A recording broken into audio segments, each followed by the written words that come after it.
Minimalists. Ladies and gentlemen, Canyon City.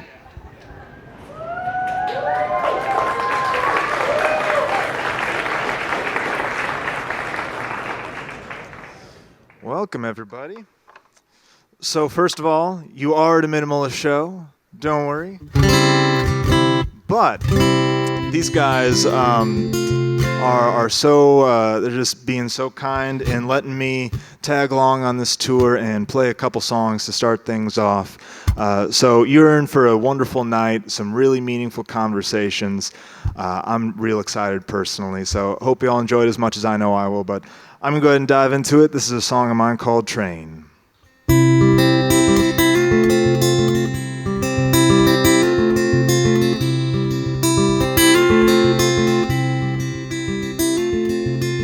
Don't let me die in these city sirens, under the lights where the liars glow. We're in a life like fine cut diamonds, learning the lines for the evening show. I wanna lie down in southern Georgia, I wanna call in your dogs by name, play you the one about Carolina, put on a record, honey, fire and rain. Put on a record, honey, feel the pain. You never know it till you hear the train. Tonight we're living on tomorrow's framed hours. Tonight I'll love you till you slip away. Tonight I'll love you till you slip away.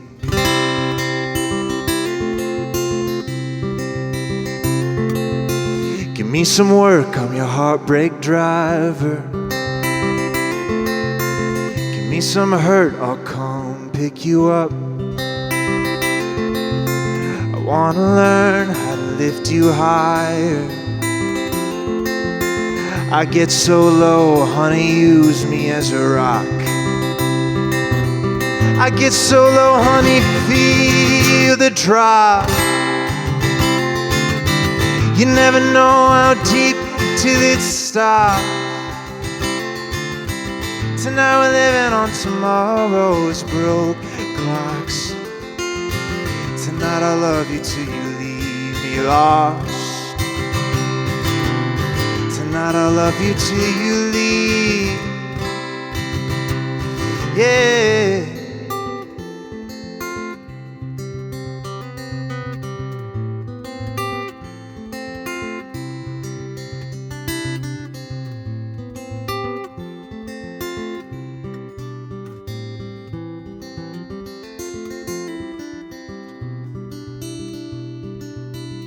I think I'll die with these miles between us. I'm good to drive, just make some space. This picture I got won't do justice. The way your eyes never really find my face. Look here, now I'm on my way.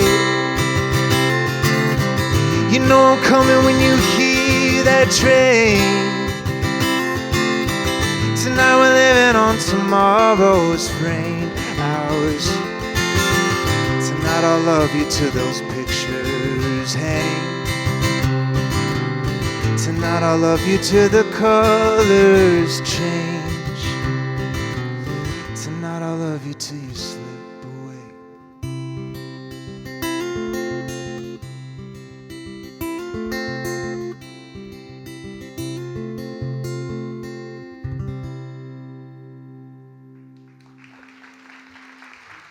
Thank you so much.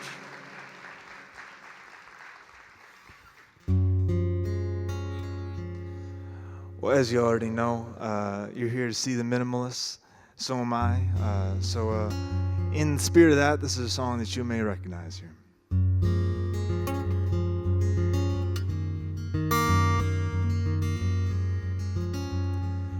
Anybody know what it is?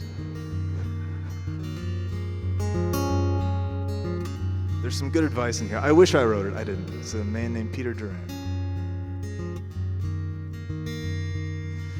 Every little thing you think that you need. Every little thing you think that you need. Every little thing that's just feeding your greed. Oh, I bet that you'd be fine without it. Every little thing that you gotta have. Every little thing that you gotta have. All that you reach for and all that you grab. Oh, I bet that you'd be fine without it. So tear your eyes away. Oh, tear your eyes away.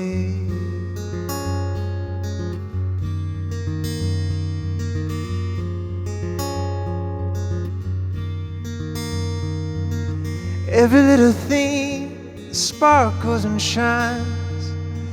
Every little thing that sparkles and shines is driving you sweetly out of your mind. But I bet that you'd be fine without it. So tear your eyes away. Oh, tear your eyes away.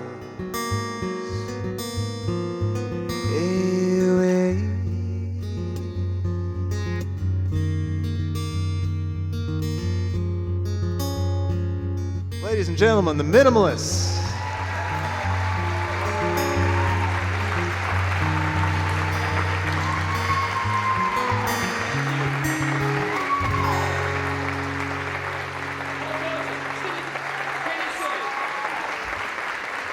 Canyon City, ladies and gentlemen.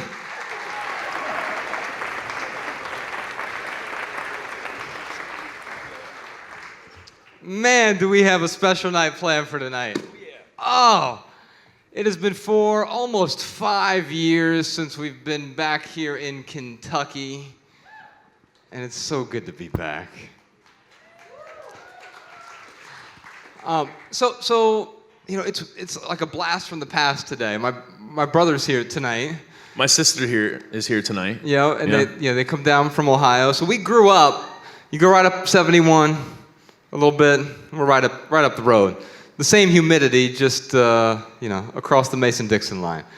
And then tonight we were doing this little pre-show meetup Q&A upstairs, and like I'm giving this impassioned talk, and I feel like I'm doing really well, and then I turn around and I see my boss, the first person who ever hired me, brought me into telecom, and all of a sudden I froze, like, am I late for a meeting or something?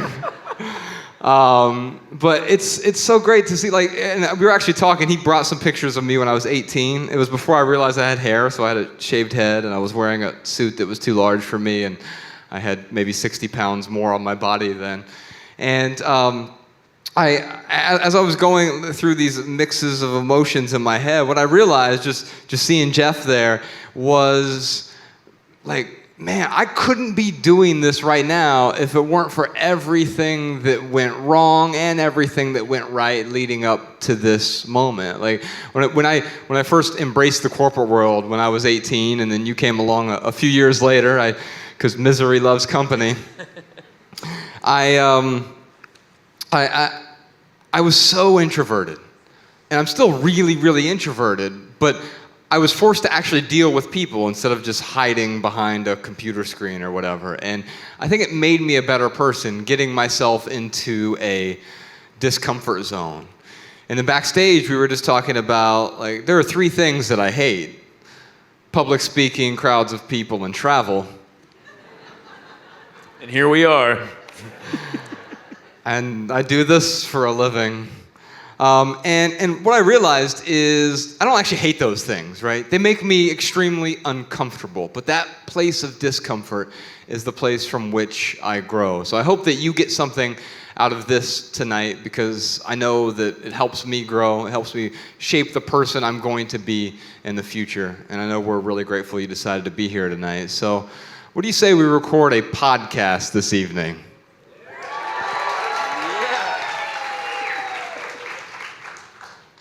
Beautiful. I say we do it, Ryan. Let's do it. All right. Well, live from Louisville, my name is Joshua Fields Milburn. Welcome to the Minimalist Podcast, where we discuss what it means to live a meaningful life with less. And you're Ryan Nicodemus. And together we are the Minimalists, and we are live in Louisville.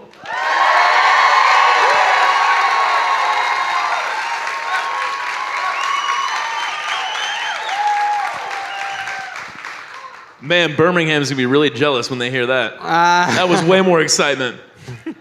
We do have a special guest with us here tonight. We set out to do this, last year we did a 50-city tour, and we wanted to do something more manageable this year, so we're on a 3-city tour. And it's the Simply Southern tour. We were in Birmingham a couple nights ago, and now we're here in Louisville. And we wanted to talk about money and minimalism. We wanted to do something a little bit different this time around. And so instead of Ryan and I just getting up here and talking about our checking accounts or something, that'd get really boring if Ryan showed you how to balance your checkbook this evening. God, that's about all I can do when it comes to finances. I really wish I was the finance guy. If you had some money to invest, I wish people would be like, you know what? You need to talk to Ryan Nicodemus. He knows exactly what you should. I just do what experts like we're about to bring on tell me to do. And it's so important to have experts like this in our lives. Yes, indeed. So without further ado, let's welcome to the stage. You probably know him as the author of Retire Inspired. He has a podcast by the same name. He has a new book coming out really soon as well. We're going to talk about that a little bit. It's called Everyday Millionaires. And I think you'll actually be surprised by some of the things he has to talk about with respect to money. Ladies and gentlemen, please welcome to the stage Chris Hogan.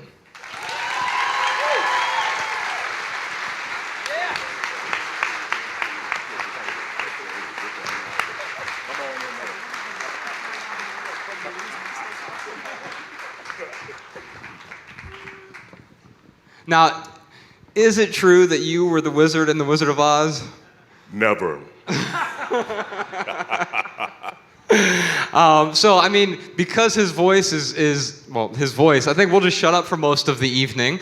But we do have a couple microphones here. We're going to have a brief conversation, but we're really here for you all. So we have a microphone here and a microphone here. There's a difference between these two microphones. This one, if you have questions about money, so maybe if you have questions about debt, or budgeting, or retirement, or savings, or investing, that's this microphone over here on your right, my left. And then this microphone over here, if you have a question about minimalism, or letting go, no, this one over here. Or Josh's hair, right there. Yeah. Whatever you have a question about, miscellaneous questions for any of us, then this is the microphone to do that. So feel free to come on up. We can form a line on the sides. And before we get to those questions, as you all line up, I just want to talk to Chris. First off, thank you for being here. And in your book, you have your most recent, or your first book, I should say, Retire Inspired. You talk about some of the common mistakes and myths when we think about retirement. What compelled you to start writing about the topic of retirement? Yeah, thank you for the question. The big thing for me was coaching people. I was sitting with people, everyday people, kneecap to kneecap, helping them with their money. I've been a part of Dave Ramsey's team for 13 years now. And, really talking to people, everyone was making some assumptions. People were thinking that Social Security was going to be enough to save the day. They thought that they didn't have to worry about doing anything, that Social Security would take care of them. And then I would hear people saying, well, when I get to age 65, or when I get to 70. And I kept looking and I kept hearing these myths over and over again. And then I was like, someone's got to do something. Someone needs to tell people that retirement's not an age, it's a financial number. Someone needs to tell people that Social Security won't be enough for you to live your dream. And so I kept saying this over and over, and then I was curling my hair one day, right? I was shaving. People don't laugh. I'm bald by choice. I can grow all the hair I want in this section right here. But anyway. But I kept thinking someone needs to do something. And I realized, you know what? I needed to be that somebody. I wanted to try to help. Yeah, and so what were some of those myths that you came across? I mean, we often think that there was two things that I encountered. I used to manage a large group of people. At one point, I was a director of operations for 150 retail stores. And one of the things I know that I did right, because I did a lot of things wrong, is I started saving for retirement early. Now, I didn't start saving enough, but I started saving early, just kicking some money into a 401k, and I helped other people sign up for those 401k accounts as soon as they were onboarded with our company. And in doing that, I saw a couple excuses. One excuse was, I'm too old to start saving for retirement, which sounds crazy to me. And the other excuse, which was even crazier, was, I'm too young. I'll get to that someday. Were those some of the excuses that you came across? Those are two of the biggest ones that I would hear. People would think it was too late for them because they didn't get started early. And so baby boomers are on down the line. And I kept explaining to them, no, you still have an opportunity to do something. You've got an opportunity to make new decisions today that will impact your dreams. And young people, telling them, they'd say, well, Chris, that retirement stuff's for old people. And I'd say it's not an age, it's a financial number. So getting them to understand your money has two best friends, time and compound interest. If your money gets to sit there in a 401k or a 403b with time and compound interest, that money will earn more money down the road. So if I can get young people started, right, and get people that are a little bit older to realize it's not too late, what you have is people are still able to chase their dreams. People are still able to have options for themselves. And that's what I want ultimately. I want people doing the things they want to do, not waking up to work another 12 to 14 hour shift on a job they don't love. And now with this new book that you have coming out, we have this weird misconception about the term millionaire. I'm personally not a millionaire. I hope to be one day. But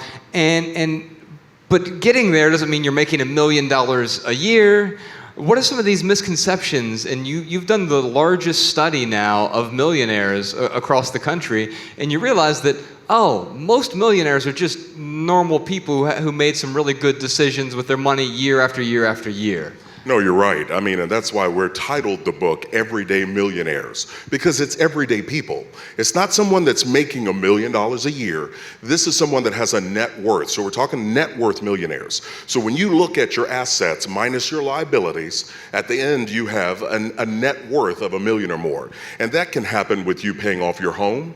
That can happen with you having a 401k or 403b. So it's the culmination of a lot of work, but there are myths surrounding it. People think, well, I've got to make $1 million income. No, you don't. We've even found in our research that you don't even have to make a 6-figure income. It's a matter of having a plan, being intentional. So again, I'm going back to coach people to help them to understand it's available, right? The American dream is still alive and it's available. We just have to move in the right direction and use the right tools. Yeah, you are a great coach, man. What I really appreciate about Retired Inspired is how you kept coming back to these football references. Josh is a basketball fan. I'm a huge football fan. So I really caught on to those. But my whole life, I've heard people say, life is a game and treat it as a game. And I think I looked at that in the competitive sense. And I kind of just shooed that advice away. I'm not going to treat life like a game. I'm not going to try and be better than people. But when you started using those football references, what I realized is that you can treat life, you can treat your own life as if it is a bit of a game, meaning when I think about what it takes to be a good football player, well, you've got to get to practice. Sometimes you got to do 2-a-days, you got to eat right. There are all these little things you can do to be a really, really excellent football player. It's the same thing with our finances. There are all these small things and big things we can do to be great at our finances. And I think the biggest thing, one of the biggest misconceptions that people have is when it comes to the stock market. In fact, my little sister, sorry I'm calling you out here, Olivia, earlier today, she was like, I was telling her about you, and I'm like, oh man, you're gonna, because she's 22 years old, I'm like, man, you're gonna love Chris, he's got great advice, he's gonna help you retire. She's like, I've already started saving $15 out of my paycheck each week, and it goes right into a savings account. And I'm like, that's great, that is an awesome start. But can you tell her and anyone else why a savings account may not be the best place to park your money for retirement, and why maybe you should invest in an index fund, for example? Okay, so I love the fact that she's saving. That is a great thing, great job. But what we want to do is we want that money to grow. It's just like if we put a pizza in the oven and we don't turn the oven on, it's not going to cook. We got to get the oven preheated and get it going. And so I would say take that money and let's move it into something that's going to grow for you. Right? Now, when you said stock market, I heard some people go, because if we don't understand it, we don't like using it, right? So I want to help people look at the stock market totally different. I want you to think of a supermarket. Right? You go to a supermarket, there are all kinds of things there you can buy. There are things that are good for you, and there are things that are not so good for you, right? And so you think about that. I want you to look at the stock market the same way as you would the supermarket. The stock market has things that you can invest in that are good for you, but it also has some things that are not so good. It turns out it's all based on our risk tolerance. Like, watch this. Can I mess with the audience for a minute? Absolutely. All right. I insist. Okay, here we go. Raise your hand if you always drive the speed limit. Okay, there are 2 hands up. Okay, 2. We got a whole lot of people in this room. There's 2 hands up. Raise your hand if you drive 5 miles over the speed limit. Okay, all right. Okay, all right. Raise your hand if you drive 10 miles over the speed limit. Okay, now this one's the one. Raise your hand if you drive, I don't want to know how many miles over the speed limit.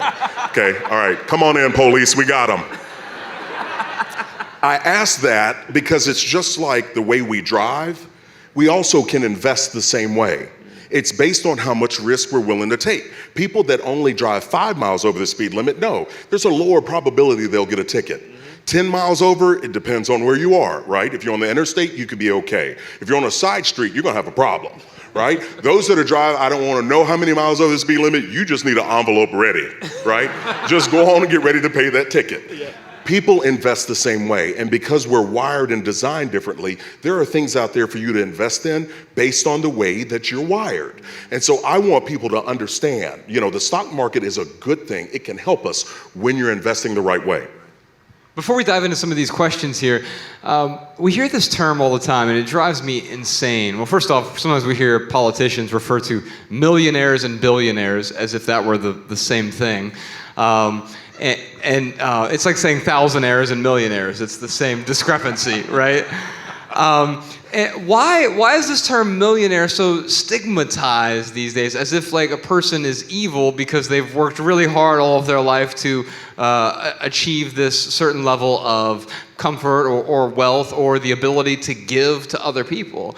And I think maybe we don't understand that like what you can also do with wealth is part of what is, I mean, yeah, you can buy nice things if you want to buy, and Ryan and we're minimalists, but we're not against owning things, We're wearing clothes right now, we drove a car here, we own stuff, we just don't have excess stuff, but the money that we do make, we're able to use that to invest in other people or to invest in charity as well. Can you talk about the stigma behind this millionaire mindset? Yeah, a lot of people, they do. They make some assumptions about millionaires, that they had to cheat to be able to get their money, that they inherited their money, right? That's the way they got there.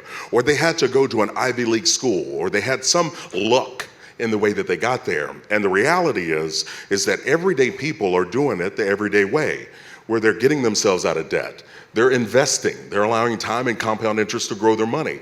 They're staying focused, right? They're not allowing their wants to get in the way of their needs. Or if they do, they do it with cash. So there are a lot of stigmas out there, but I really appreciate you hitting on, to me, the most important thing. There are a lot of charities out there that I believe in. There are a lot of things out there, people that I want to help, our veterans, people like that, single moms. I'm the product of a single parent. So my heart goes out to a lot of those areas. But in order to be able to help, I have to have the ability. And this is going to sound weird, but I want you to hear the heart behind it. Broke people can't help other people. And so if there is some kids you want to help to feed, if there are some charities that you believe in because you know what they stand for, I'm the father of a special needs boy, my youngest son, and he's had some serious medical issues. And we've met other families that are walking through tough situations. But in order to be able to help people, I have to be in a position to do that. And I'm talking monetarily. We also have to be in a position to be able to help with our time and our talent. Those are other ways that we're able to give. And so what we have to do is make some decisions. We got to take a stand for some things and then really start to go down that path. You know, it's interesting. As everyone here tonight, I mean, you all, for those of you who know about me and Ryan, how many of you have never seen us live before? Oh, wow. Well, welcome to our cult. Lock the doors, podcast, Sean. Wait a minute, I'm in a cult? I have news for you, Ryan. You're leading the cult. This is how it always works. No, Ryan and I are debt-free. We've been debt-free. But here's the thing. Like, we were in the corporate world. I made really good money. Thank you very much. I made really good money in the corporate world, but I spent even better money. And so there was a point at the sort of apex where I made a couple $100,000 a year. But of course, I had the big suburban house with more toilets than people. I didn't actually own the house. I just, I paid the bank on this 30-year mortgage that I had. I had the closets full of designer clothes. I had luxury cars, plural. I had more than one Lexus. I don't know what the plural for Lexus is. I'm pretty sure it's Lexi. Okay. And so I had accumulated all of these things that made me look rich, but I was broke, man. And it got to a point where I wasn't just broke, I was broken, because I realized, like, the person I wanted to become, the person who was contributing to a community, the person who was helping other people, the person who was living a life that aligned with his values, I wasn't that person. In fact, I was getting farther away from that person because I was spending money I didn't have on things I didn't need to impress people I didn't even know. And in doing that, I realized I needed to make a change. And it meant simplifying my life. It meant making some sacrifices in my life. It meant delivering pizzas for a while to pay off some debt, even though I was in the corporate world.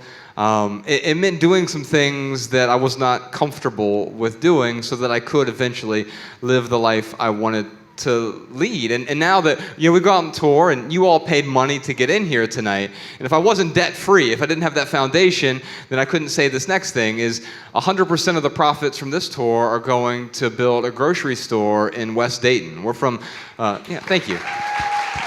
Thank you. So we're from right up the street, Dayton, Ohio. It's the overdose capital of America, and the West Side doesn't have a single grocery store. There's 1 million people in the metro area, a couple 100,000 people in the city. The entire west side of the city is a food desert. Second hungriest city for families with children. And ever since 2008, they have not had a grocery store on the west side, and we're trying to help change that. But if I had massive amounts of debt, the thing I would have to do right now is, well, you all paid some money, and so I'm going to go pay off that debt, and that would be completely acceptable. But now that I'm debt-free, I have some options that I can do with that money. I love the word options. I do. I really do. Because no one wants to be limited. We all want options. We want choices. We want to make some decisions about things for ourselves. We want decisions and options for our food, for the things that we drink. How about for your dreams? We need to have those options as well. I was in your camp. I'm a former banker. My income would rise each year, but guess what? So would my stupidity. No, I'm serious, you all. I would do it. I was like, all right, you know what? I'm going to get serious when I make more money. And I'd make money, and I got more serious. I got so mad. I got my W-2 one year, right? And I look at it, and I go, this amount of money came through my hands. And I was like, where did it go? I got mad. I went out and got my car. I was like, I'm going to go find my money. No, I'm serious. I was so irritated, right? And I drove by the mall, and I was like, well, someone in there. And there was a sporting goods store and restaurants, and I realized I took my money and I made it their money because I had a problem.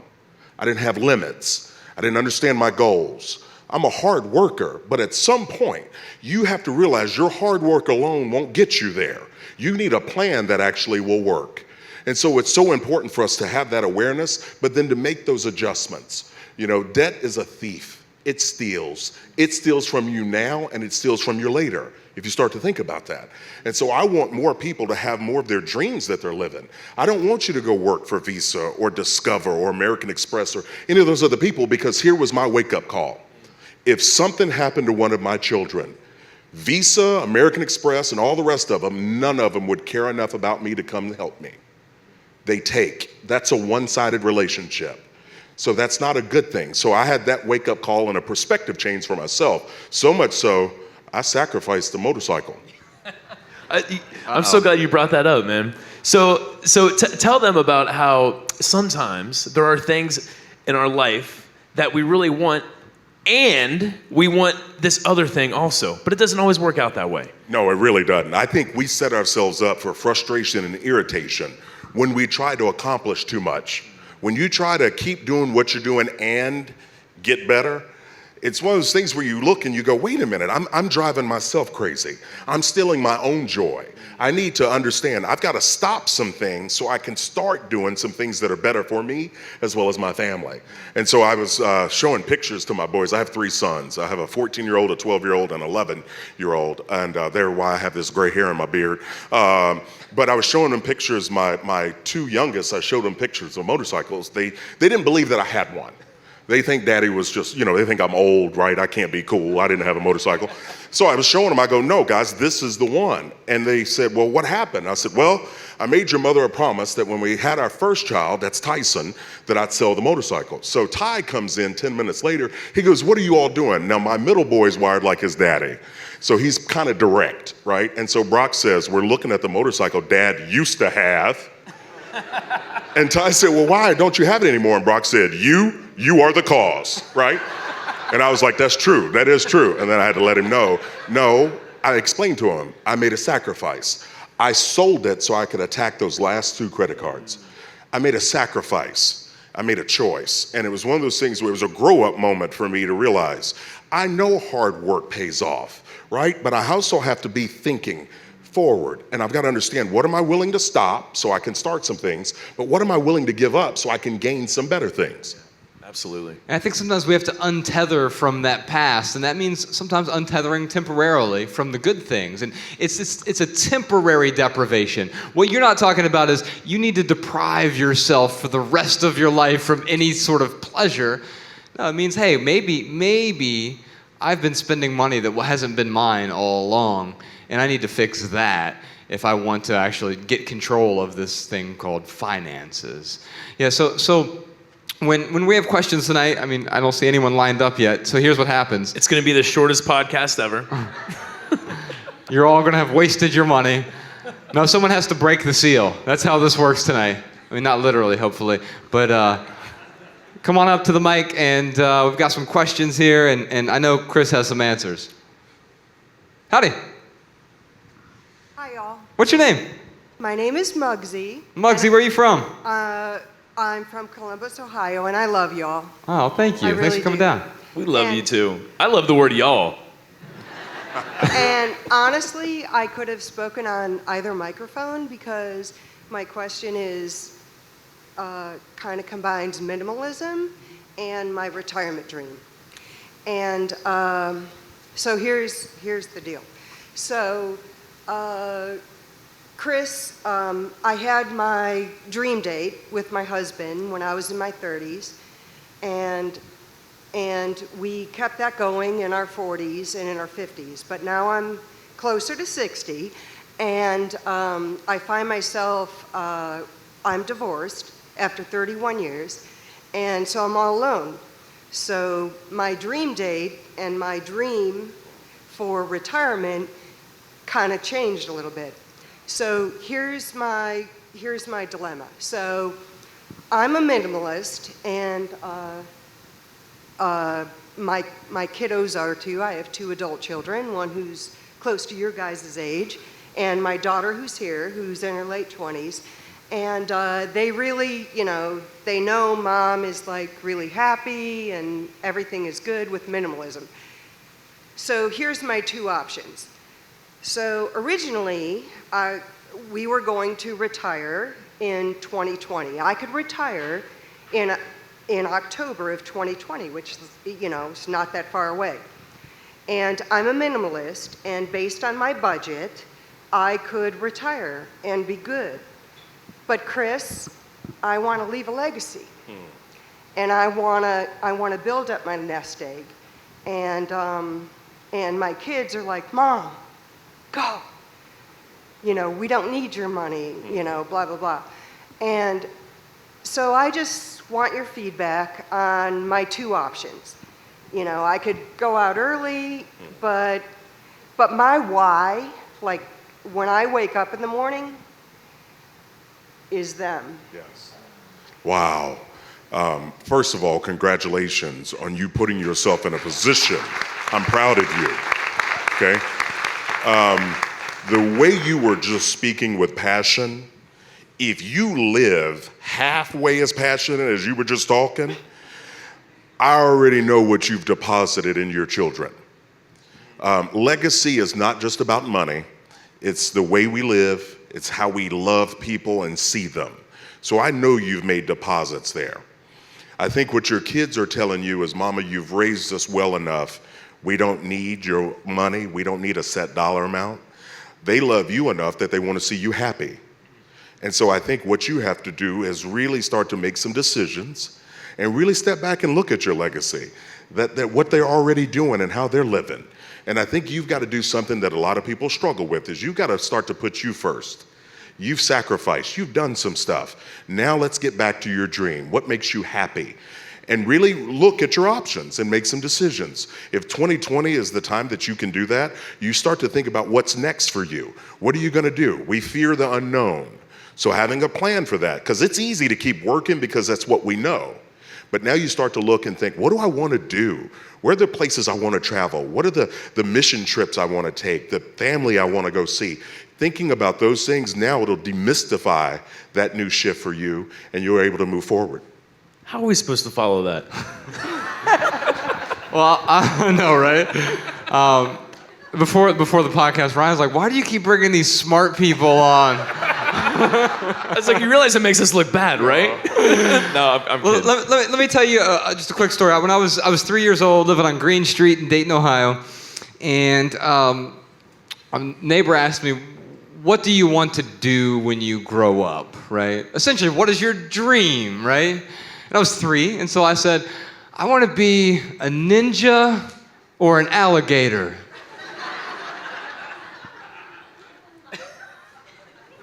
So we did both. I think the lesson from that story is that sometimes our dreams change over time, right? And we're able to reframe those dreams. I didn't accomplish either one of those, but it has shifted quite a few times since then. And sometimes it's a radical change. Sometimes it's a pivot in just 5 degrees one way. But guess what happens when you pivot 5 degrees? That dream changes just a little bit. Because for you, legacy may have meant one thing. But legacy doesn't, like Chris said, legacy doesn't just mean I'm going to leave some money for my kids. That's not a legacy. That's a trust fund. Legacy means I instilled some values in my children. I invested in them in other ways, and I'm leaving a legacy. By the way, there's other ways to leave a legacy, not with just your children or your loved ones, but with your community. And I can tell you that one of the things that I've been freed up to do now is invest in a community and invest in other people. And I think your dream is going to pivot 5 degrees, but a year from now, that 5 degrees is going to put you in a different destination. 2 years from now, 5 years from now, you're going to be in a completely different place because legacy is going to mean something different to you. Yeah, and I want to talk about something that Chris helped me to kind of push out the age that I wanted to retire. I mean, I didn't really have a set age. I just always assumed, like, yes, I will one day have enough money to retire, and when that age hits, like, that's when I will retire. Maybe I'll be 55, maybe I'll be 65. But Chris talks a lot about free money. And when I think about Retired Inspired and about how Social Security works, so what age is it you can start collecting Social Security 100% of it? It's at 65? 65, yeah. 65 years old. So you're not going to be 65 in 2020. But if you waited until you were 65, you could collect 100% of that. And then what happens at... Now, if you wait till 70, it goes up to 120%. That sounds like free money to me. Right. It is. It's a great option. But, I want to go back to the decision. My grandparents did not leave me a lot of money. But those were two of the best people I've known on this planet. And we spent a lot of time. We hung out. And the legacy they left inside of me is the way that I view people, how I care about them, and how I want to help as many people as possible. So your legacy is bigger. Yeah, it's okay to leave them some money, but more importantly, it's what you said, the values, the way they see you, the way you've treated them, and the way they treat others. So it's big. So I think you've got a lot of opportunity ahead of you, and I want you to grab it with both hands and live life to the fullest. Thanks for your question. Thank you. Real quick, she mentioned something that I just want to encourage people to do. She mentioned the dream date. I encourage people, if you're married, to sit down together and talk about your ideas for the future. What do you want for the kids? What do you want for each other? Because we don't talk about our dreams. We get so busy living life day to day that we forget. And our dreams can motivate us. So I don't care if you're single, newly single, or married, thinking about the things you'd love to do in the future. If it's mission trips, spending time with family, travel, whatever that is, I want people to start to tap into that, because that will motivate us to start to take the steps we need to for our future. And it's going to help you get there because you're going to get on the same page. And if you're not on the same page, you're going to start, if you're traveling in different directions, you're never going to get to the same destination. That's right. Howdy, what's your name? Where are you from? I'm Camber, born and raised in Louisville. My question is, I'm doing okay. I'm 28, and I've finally got a job that's going somewhere. I've got a 401k with the company, and I'm doing okay right now. But I'm also in that stage where I'm trying to jettison myself into the next stage of life. Marriage, kids, house, stuff like that. And I'm wondering what's the best way to juggle trying to get myself to the next stage as well as saving for retirement, and also how you know whether or not you're secure enough to financially to go into the next stage. Okay, thank you for that question. Too oftentimes we try to do too many things at once and we end up getting frustrated, right? How many of you remember the Atkins diet? You remember that? You could eat a side of beef, but you couldn't have one potato chip, right? Now, I was on that diet for about 2.5 hours and lost my mind, right? I did. I grabbed a bag of Doritos and just demolished them, right? Because I was trying to do stuff. So my answer to you is this. Instead of trying to do 9 things at once, I want us to do one step at a time. That's why I talk about Dave Ramsey's baby steps. And so that's where, again, real quick, baby step number 1, you save $1,000. You get that in place. Why? Because then you can stop using debt for later. Baby step 2 is the big boy. This is where you're going to list out your debts, smallest to biggest, and I want you to attack the little one first, right? Because getting out of debt isn't about math, it's about momentum. So once you pay off that debt, and it can take 18 to 24 months once you attack that, but once you get that done, now I want you to move to baby step 3, which is save up a 3 to 6 months emergency fund. This is going to give you a cushion in your life, so if you have job loss, sickness, or whatever, you've got money sitting there. Once you do that, then I encourage people to start to invest. Right? So baby step 4 is investing 15% of your household income. Baby step 5 is starting to save for college. Baby step 6 is attacking and paying off the house. And baby step 7 is build wealth and give. And so I'm giving you this roadmap. This is the thing we've helped millions of families walk through. So instead of trying to do everything, I'd love for you to follow that linear path. So now you can start to gauge where you are and what's next. Yes, sir. Yeah, Great question. I think the biggest part to this formula, too, that you have laid out is budgeting. Josh and I, we were meeting with Anthony O'Neill. We're here with Chris. We're going to be with Rachel Cruz in a couple days. And I've been reading all these financial books, and there's one common thing I see in every single book is you have to have a strict budget if you want to feel safe with where your money's going. Do you have a budget right now? Not at all. Okay, that's okay. That's all right. But start with that budget, because then you can start to allocate those dollars every month if you want to save for a house, if you want to save for a wedding, well, before you start saving for a house or wedding, pay off those debts, like Chris said. But that budget is such a powerful tool. I budgeted to get debt free, And then as soon as I became debt free, I got to admit, man, like the budget kind of fell by the wayside. Like I really just was like, you know what? I don't have any more debts. I don't have to be that strict with it. Then I moved to Los Angeles. Thanks, Chris. And after living there for almost a year, talking to Mariah, I'm like, we got to get, and after reading these books, I'm like, we have to get back on a budget.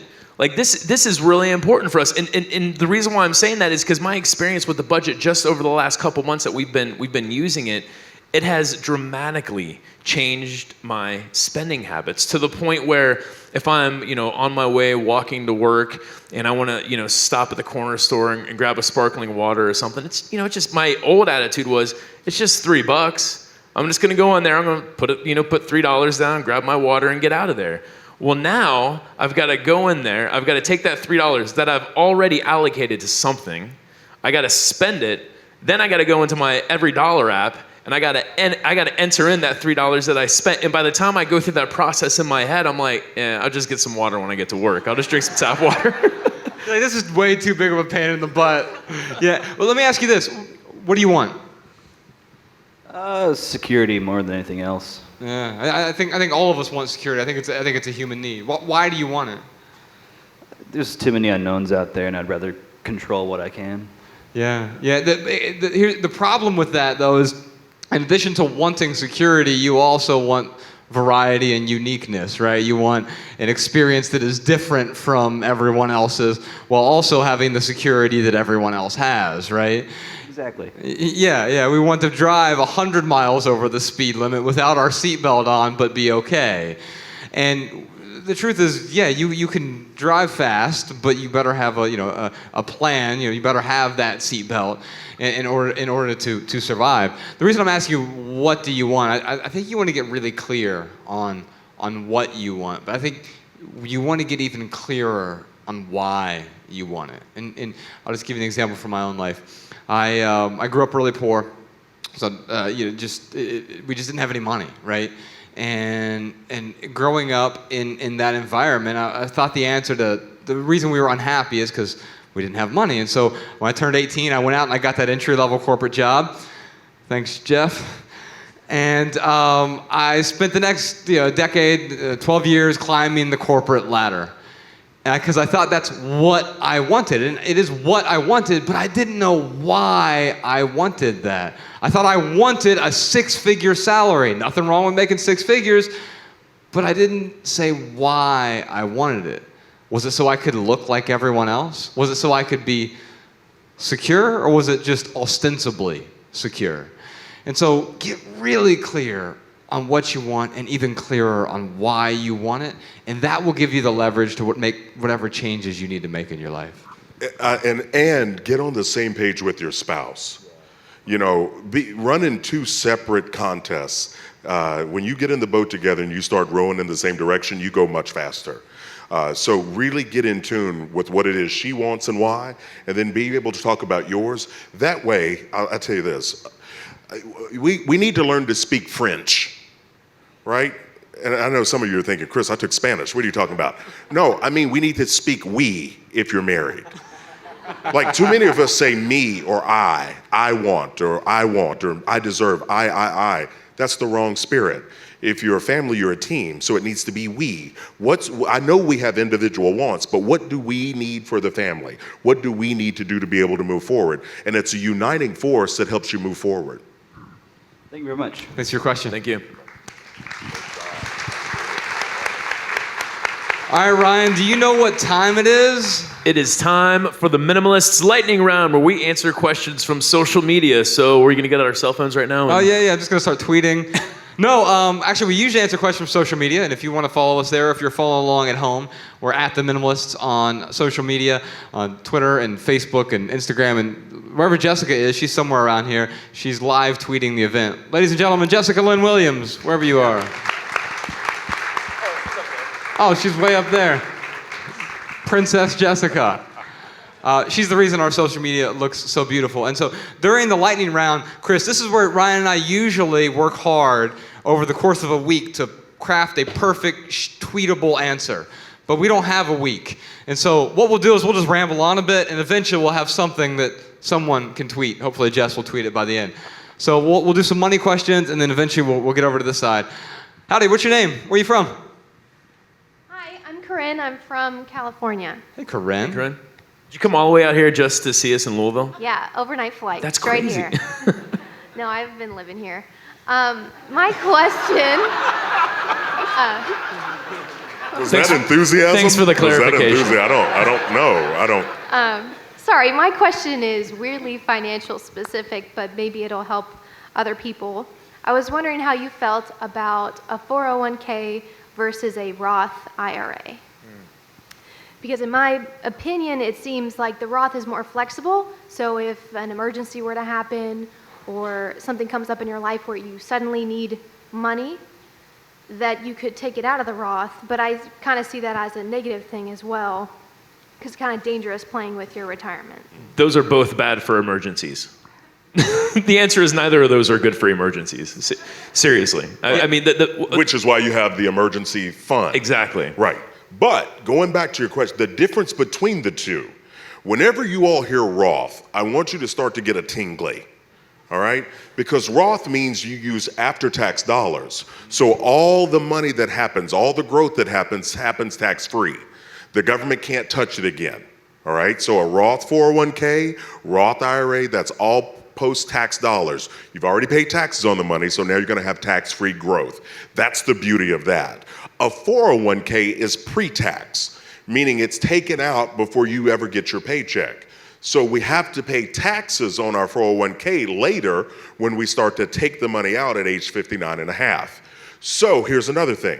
With Roth IRAs, you can only put in $5,500 per year if you're under the age of 50. But if you're over the age of 50, you can do an extra $1,000, so you can do $6,500. But a 401k, you can hit at $24,000.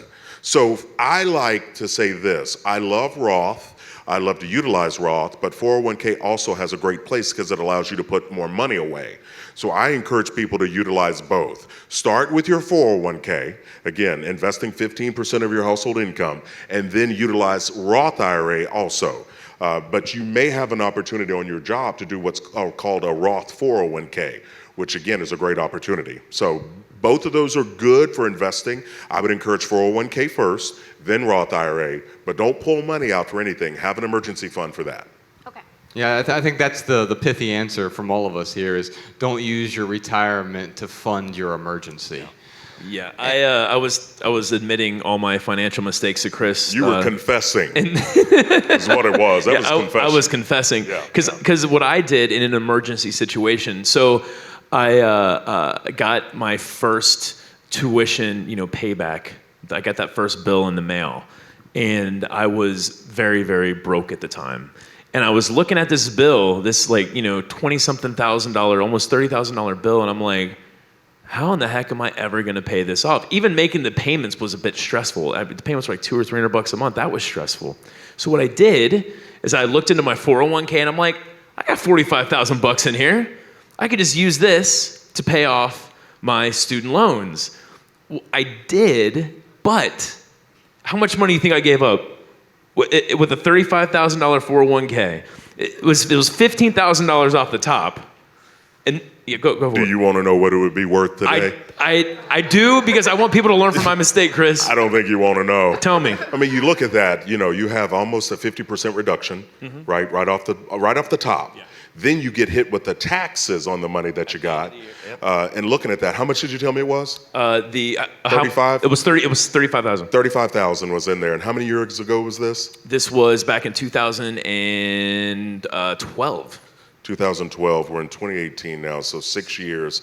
That 40 average rate, you probably would be hovering at close to around $225,000 right now. Oh my God, that hurts so bad. I take it back. I did not want you to tell me that. I asked. No. You know what, though? I mean, I think this is a good example, though, because you talk a lot about this, how we should not beat ourselves up over these mistakes. Listen, we have all made money mistakes. Can I take a poll? Raise your hand if you've ever done something stupid with money. Okay, welcome to the human race. We've all been there, we've all done it. What we can't do, though, is keep beating ourselves up. Right? If you do something once or twice, we can call it a mistake. You start to do it 4 or 5 times, now it's not a mistake, it's called a choice. So what we have to do is start to make better choices. And we've got to let go of those mistakes. We can all be there, and we've done it. Let's just decide and choose to be better.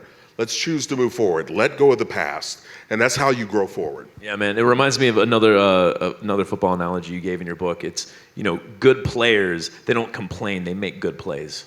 Yeah. Yeah, they don't make it. Why do you keep bringing up football? I love football, man. I played ping pong in college. Did you really? No. Oh. Thanks for your question. Thank you.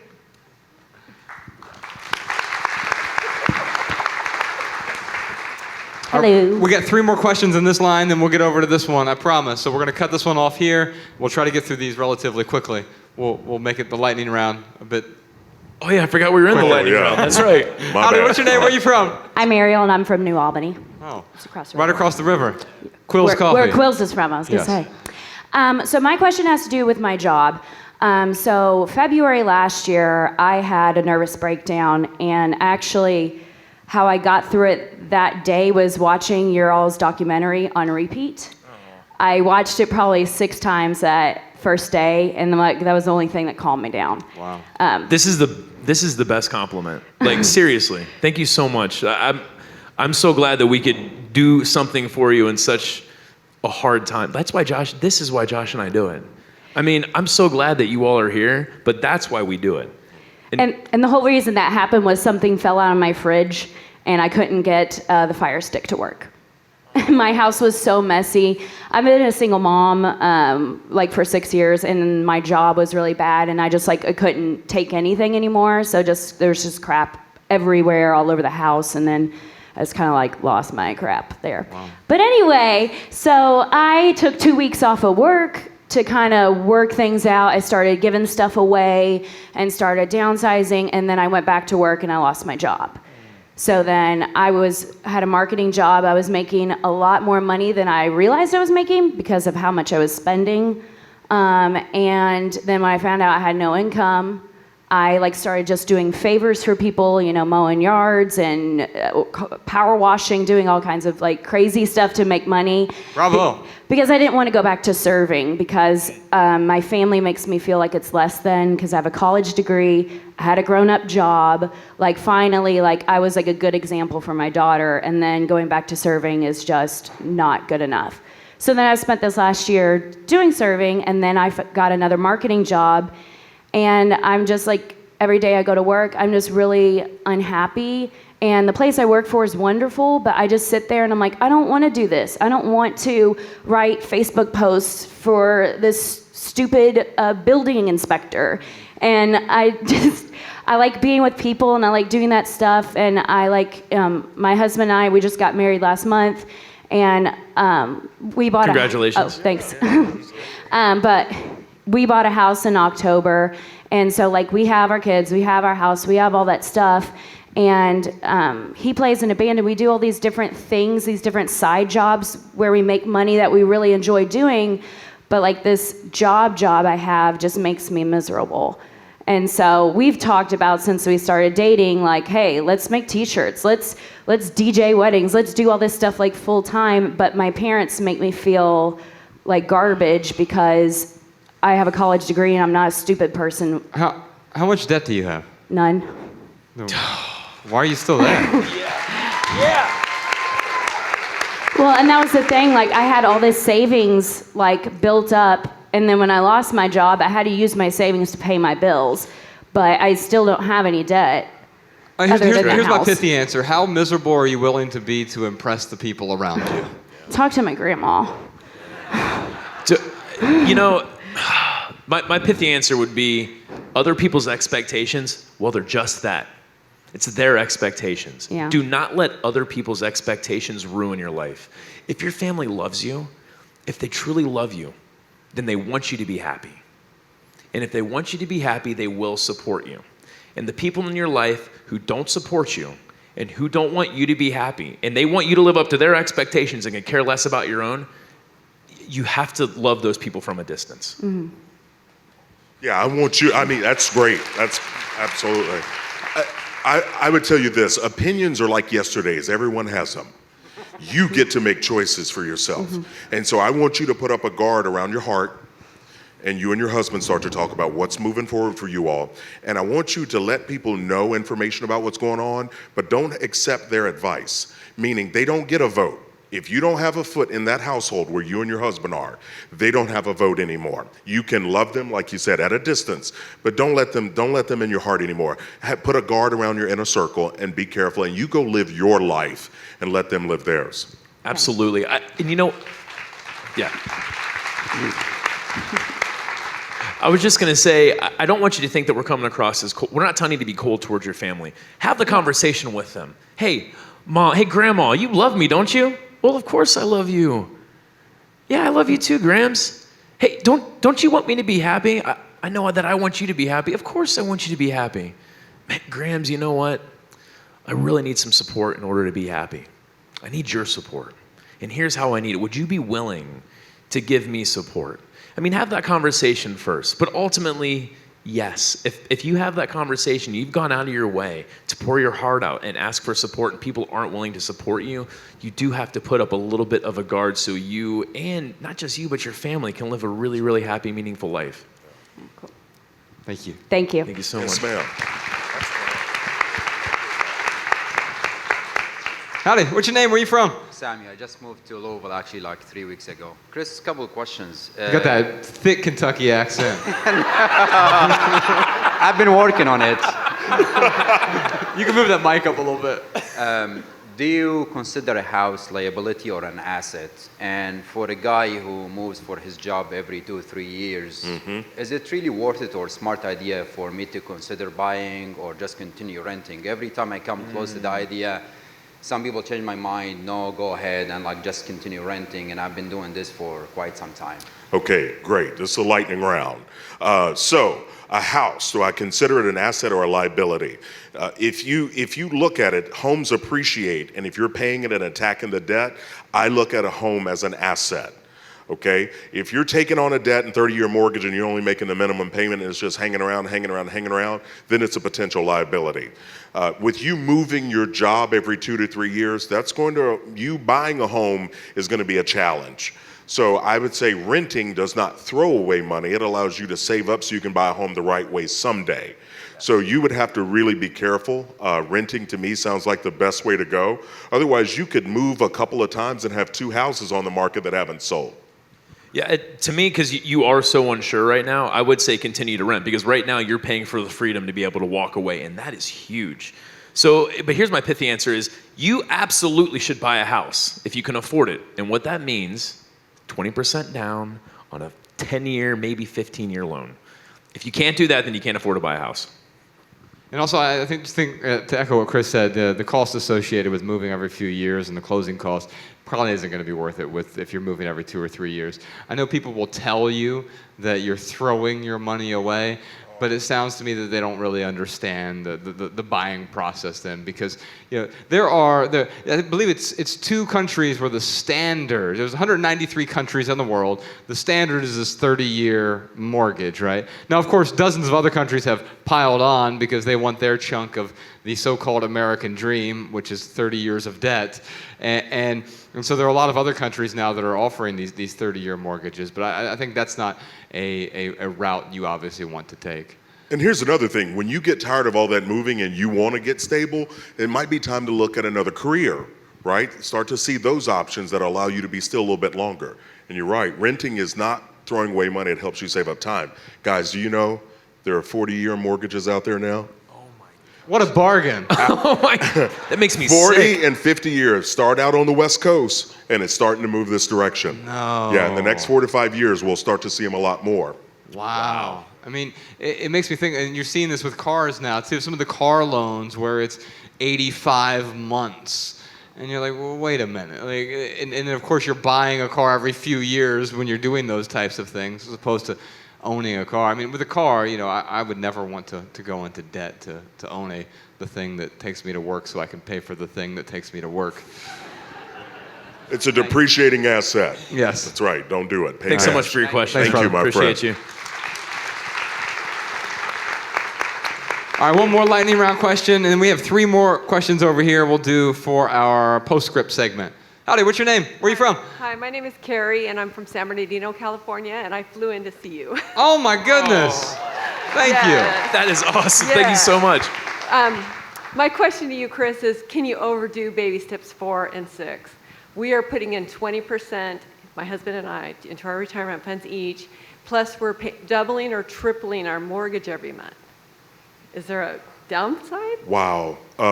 Okay, so you all are very, very focused, right? And so to reiterate for everyone, baby step number 4 is investing, and I tell people 15%, okay? And then baby step 6 is where you're paying off the house, right? Look, he's got a shirt that says not retired and inspired yet. I love it. Oh, that's great. Oh, you all. We love you, Chris. Oh, you have shirts with my initials on. Yes. Maybe they didn't fly in to see y'all. Just gonna say it for a minute.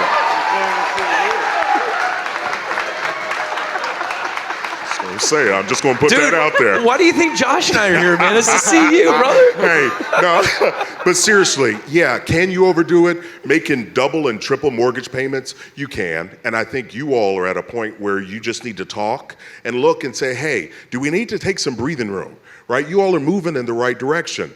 And it might be that you all need to take that trip and pay cash and enjoy it and have some fun. But yeah, you can get too intense. And the problem with that is you can end up burning out or blowing out a tire later. And so let's drive the car just like a clutch. Let's know when to press the gas and when to let off a little bit. And you all know each other enough. How long have you been married? Oh, God. How long have we been married, honey? She looked to him. That's a long time. Y'all been married a while. Almost 30 years. Almost 30 Not years. quite. Congratulations. But that's what I'd say. You all make those decisions together and really start to look and enjoy life. You're moving forward. You're moving in the right direction. Stay the course. Yeah. All right. Yes. Thank you. Thank you for being here. And we're working on the minimalism thing too for those guys. Bravo. All right, y'all, if you're listening to this at home and you have a comment or a tip or even a question for the Minimalists, give us a call, 406-219-7839, or you can send a voice memo to podcast@theminimalists.com. It's my favorite part of the show. At the very end, we air our listeners' comments and tips, and then we promptly steal your answers and reappropriate them later. And so feel free to listen to the end of this episode for this week's comments and tips. And then we don't do any advertisements on this podcast because advertisements... Well, you know, Birmingham did that a little bit better. So let's try something different here, okay? This podcast is brought to you by nobody because advertisements... Yeah, most advertisements kind of suck, right? And so instead of doing advertisements for another mattress or sleep system or something, what we've decided to do is be 100% listener supported. So if you want to support us, you can do so over at theminimalists.com/support. That helps pay for our podcast studio out in Los Angeles. And each week we do a postscript episode for all of our Patreon supporters over there. And it shows up in your regular podcast player. And so let's go ahead and record one of those postscript episodes in front of y'all if you're open to that. Sean, this would be an appropriate time in the edit to like insert the sample or the excerpt from this week's postscript episode. If you do a good enough job helping people solve problems, you'll stop worrying about money as well. Because ultimately, that's what good businesses do. By the way, that's what we often joke about advertisement. Advertisements suck. Well, most marketing sucks too. But when marketing is done correctly, it means here, let me help you with something, right? It's helping people solve problems. And I think some advertisements out there, very few, but there are some advertisements that present a product or a service that helps solve a problem for people. The problem with advertising now is we see 5,000 advertisements a day, and 4,500 of them are such manipulative nonsense that it makes it difficult for the other 500 that really break through and that are inspirational, that change people. And Ryan and I don't personally do advertisements on what we do, but it doesn't mean that there aren't some that will actually help some people solve problems. So Well, I guess what I'm saying here is that no matter what you do, if it's business or just as an individual, if you find a way to continuously help people solve their problems, you're not trying to make money, but it will happen. Podcast, John, I think that's a good place to end the postscript segment and go back to our regularly scheduled podcast. Ladies and gentlemen, Podcast Sean, hiding in the shadows back there somewhere. Sean is a minimalist with many hats. He is our podcast producer. He is our road manager, our tour manager, our bus driver, our director of operations. Book editor, essay editor. He's not very minimalist with hats. Yeah, Sean, we really appreciate you. Thank you so much.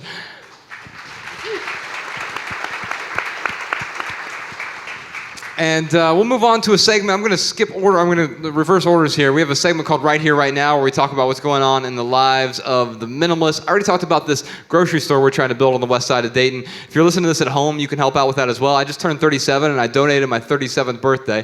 Instead of getting me another tie clip that I don't need or some cufflinks, I figure some folks could donate $37 on my birthday. And if you want to give me that gift, I'd really appreciate it, because you can help feed some families, provide food to people who don't have access to good food. I mean, you can go to West Dayton right now, and you can buy food. You can get Cheetos at the local liquor store. Doritos, yeah. Hey, you're the one that said it earlier, man. But you can't get nutrition there on the west side, and we want to help change that by providing good food, quality food for people who need it. And if you want to help out, just go to theminimalists.com/Dayton. 100% of the profits from tonight are going to go to that as well. So thank you all for being a part of that.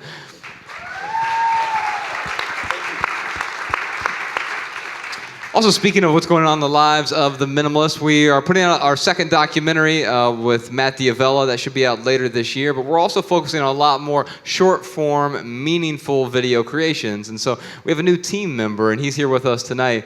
Ladies and gentlemen, Jordan Moore is here on the cameras.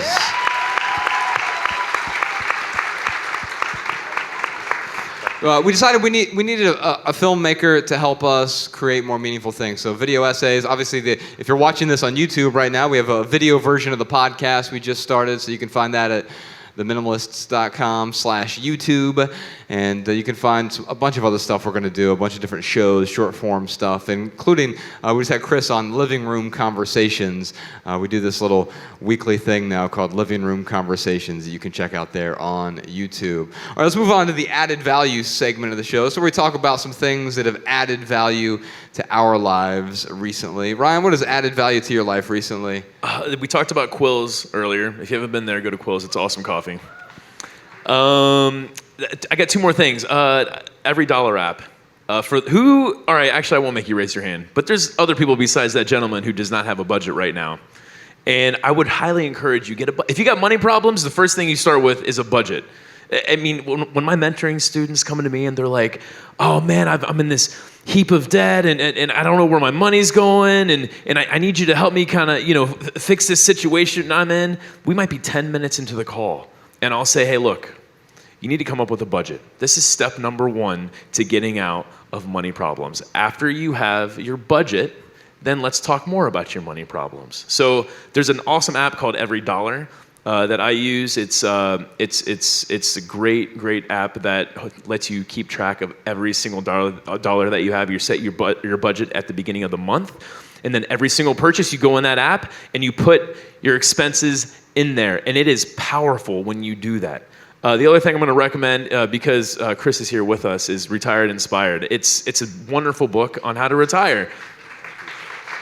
They know. They're like, I am so impressed with what you all are doing. That is amazing, that what you're able to save and pay off towards your mortgage. That is incredible. Keep that up. But what I really appreciate about your book the most, Chris, is that you could be 20 years old, you could be 60 years old, or anywhere in between. And you've got advice for people on how they can live their life, live a good retired life. They really can. I mean, they have the opportunity to make the decision. So it's never too early to get started, and it's absolutely not too late.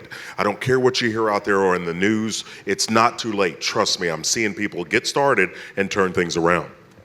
Chris, I just want to acknowledge you. I think you're doing something special for the world. You're certainly adding value to a lot of people's lives. I know you got a new book coming out. By the time this episode comes out, if you're listening to this at home, you can pre-order your new book. It's called Everyday Millionaires. And it's going to show people that, you know what, your average teacher, your average nurse, your average accountant, these are the types of people who are everyday millionaires. It's not some guy in an ivory tower laughing down at the minions. I mean, there are a few of those too, I'm sure, but they're not the everyday millionaires, right? No, it's available. People can get started and help themselves. And we're going to chop down myths in the book. I'm going to talk about the attributes of what millionaires look like. We're going to talk about the giving that they're able to do, you know, the impact they can have on the world. But again, it's taking some steps, helping people have the plan and also the research. We studied over 10,000 of them. And so we're going to really unpack that and help people to see the truth. I just imagine Chris in like a white lab coat, and he's got this room, like there's a double-sided mirror, and he's looking at a bunch of millionaires. He's got his clipboard going. That's how it happened, right? That's exactly how it went down. It was not a little lab coat, though. I'm a big man. Hey, man, years of ping pong.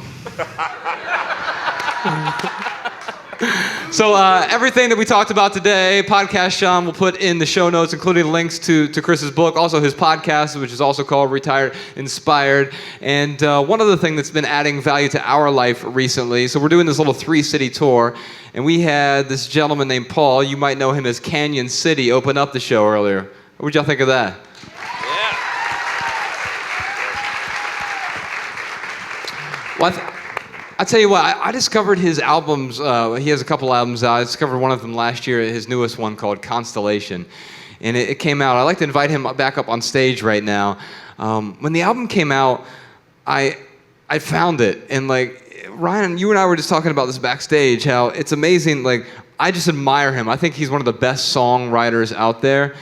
And whenever I listen, I turn that album on, it just sounds like home to me, in a way that is hard for me to explain. And so instead of me trying to explain music to you, how about we have Canyon City play the first song from that album. It's called Our Way. Wow. Thank you so much, Josh. And really all three of you, I mean, it's, I don't know about you guys, but I lose my way from time to time. And to be able to just hear what these guys have to say and glean some of that wisdom, it really adds so much value to my life. And it's just, I feel like I'm getting to follow these guys around and listen to some of these conversations. So thanks to them, thanks to you guys for making this such a special night. So anyways, this is a song all about being mid-journey, and I'm learning that just kind of means that you're alive, that you're still breathing, you're still here, and to have a little less aversion to it. And my voice is not going to sound nearly as good as Chris's, so just lower the bar. We'll do our best.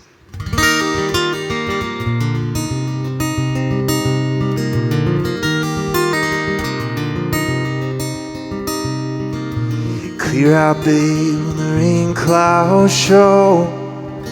My roots have dried and the wind might blow.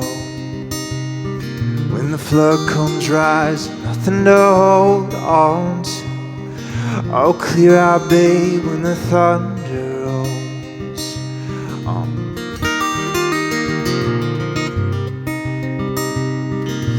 Look at my face, time's drawing a line.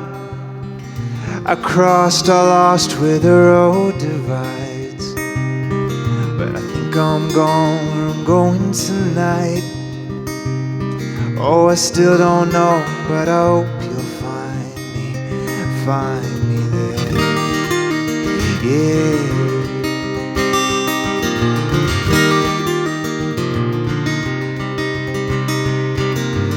Maybe if we don't know where we go, where the road lands, or a land that feels like home. Oh, baby, they'll never say that we lost our way. Oh, we lost our way. Oh. digging now, I'm thinking it's time. A stick in the ground for a lamp in the night. You could come just to go, but you know where to find me. Yeah, digging now, I think I'll try. I'll try. Maybe if we don't know where we go, where the road lands, or a land that feels like home. Oh baby, they'll never say that we lost our way. Oh, we lost our way. So when the angels come taking, the ground starts it shaking. Thank God for the breaking too. 'Cause though I hate how it feels, I love heartache that brings me back to you.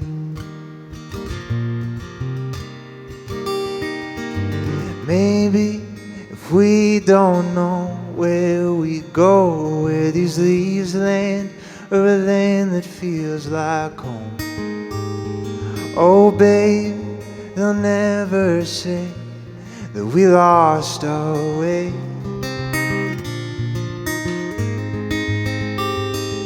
Yeah baby, they can't ever say that we lost our way.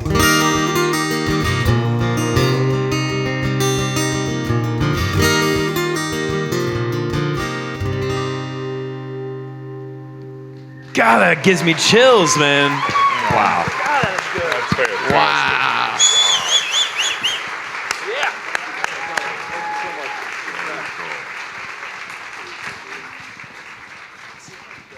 Whenever I go back to Ohio, I just sort of put that album on and drive around a bit, and there's something about the words that I can't describe, and that's why I wanted him to be out here tonight. Paul, thank you so much. Check out Canyon City wherever you check out music. Thank you so much, guys. All right, before we wrap up, let's thank the Mercury Ballroom for having us here tonight. What a great spot, right? Woo!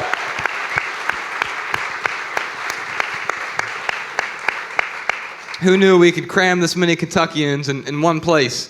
And we're grateful for that. I'm grateful for this Kentuckian especially. Thank you so much for Thank you, for being thank you. here. It's You're been a awesome, pleasure, Chris. guys. Thanks, man. Thank you, man. I'll give you a high five. Thank you, thank you. All right, y'all. If you leave here tonight with just one message, we hope it's this. Love people and use things, because the opposite never works. Thanks for your time, y'all. Thanks, Louisville. Take care. Thank you.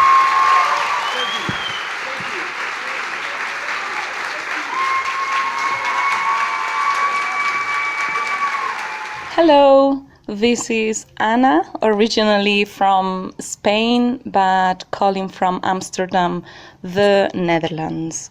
So I have a few tips that I would like to share that came into my mind once I listened to the podcast on anxiety. And my first two tips are related to breathing techniques. And I have been using this breathing technique called 478 for a few years now. It is very short and easy to do. It takes less than 2 minutes. And I tend to do it twice a day right before I go to bed. So I wind down and get ready to have a good night's sleep. And also first thing in the morning when I wake up. So if you type on Google breathing technique 478, you will find plenty of links and resources. There are even some YouTube videos explaining how to do this technique. Still, let's say you're not very convinced as why this technique or any breathing technique would help. I would strongly recommend that you check one of the TED Talks videos called Breathe to Heal by Max Strom. And this video definitely pushed me into trying some of these breathing techniques. And in the video, the speaker explains how breathing techniques have helped enormously people with post-traumatic syndromes. Another tip that I have has to do with people who struggle managing their priorities, their goals, their daily life, and that get anxiety because things start to pile up. And I recently came across this book called Time Surfing, The Zen Approach to Keeping Time on Your Side, written by Paul Lumans. And this is a Dutch author, but the book has been written and translated into English, and I have checked, and you can purchase it as well in the US, of course in Europe too. This is a book that I really enjoy because it gives you like a 7-step approach on how to handle your time, but instead of trying to control it, and that's why the book is called Time Surfing, just mostly refocus on the aspect of how to navigate difficulties from a Buddhist or Zen approach. And it really does not indoctrinate people into converting into Buddhism or anything like that. It's very, very simple, and I don't always apply all the steps, but I keep coming back and forward to some of these advices that you can find on the book, and they have also added a lot of value to my life. Hi guys, I'm Christina, and I'm a bit older than those who called in about their relationships with their parents. Here's my advice. You ask if you can forgive them for their imperfections. I hope so, and I hope they forgive you yours. Unless your parents were abusive, they probably loved you and did the best they could. My parents weren't perfect, but I wasn't a perfect daughter either. There were years, I am sure, where I was a pain in the ass, unkind and insensitive to their feelings. Parents have shortcomings, but they also have feelings. Children have shortcomings and feelings. It's an imperfect world, and we're all imperfect. It took me a while to realize that my parents did the best they could. Yours probably did too. My parents were raised in unfortunate circumstances, extreme poverty, alcoholism, other bad things, and yet they were raised in better circumstances than their parents, who grew up in even worse poverty and deprivation in Europe. Everyone does the best they can. Do your parents scorn your lifestyle as a minimalist? Maybe, but you are probably scorning their lifestyle too. My parents were raised during the Great Depression, and they held on to everything. And yes, I got to clear it all out during their later years and after their death. It was not fun. In fact, it was agonizing. But that's life. People have their own values and beliefs. My parents had a terror of poverty, and while I might see that saving 100 plastic yogurt containers, expired bottles of aspirin, or worn-out towels will not help avoid poverty, they didn't see it that way. I inherited their frugality, which was a good thing. They didn't believe in debt, and that belief has served me well. And I have let go, after much angst sometimes, of their other beliefs that it's wasteful to ever get rid of anything, that divorce is a sin, that life is fraught with peril and we should be vigilant and fearful at all times. I let go of those, and when they rear their heads, I look at them and let go again. Your parents are just people with their own failings. You learn some good things from them and use those lessons, and the other stuff, work hard to let it go. And if you have to clear out their garages and storage lockers after they die, you as a minimalist will be well equipped to do it. Hi, this is Zena calling from the Channel Islands in the UK. I just wanted to give some advice to anyone who might be planning their wedding. I'm currently in the stages of planning ours, and as you probably know, it can get expensive very quickly.